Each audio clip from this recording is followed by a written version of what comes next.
আচ্ছা, কি নিতে আইছেন? আচ্ছা, কি মাছ নিলেন? কিরকম দাম গেছে? প্রত্যেকবারই আসেন?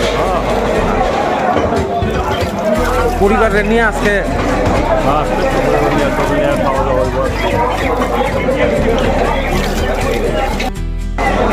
এক কেজি 118 টাকা আর 500 600 হইল 1200 টাকা কেজি।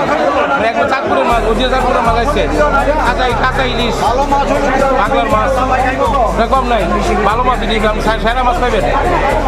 মাছেরও আমদানি মোটামুটি ভালো আছে, ভালো আমদানি আছে। অন্যান্য বছরের তুলনায় ভালো। হ্যাঁ, অন্যান্য বছরের তুলনায় ভালো। অন্য মানে বছরের তুলনা মানে ভালো এবার হয়েছে, মানে আগের বছর ভালো মাছ হয়েছে, এবার একটু আর ভালো মাছ হয়েছে, একটু কোয়ালিটি ভালো, খাই আরো পাইব মানুষ, কাস্টমার মানে খাইয়া মানে আরাম পাইব, এই কথা।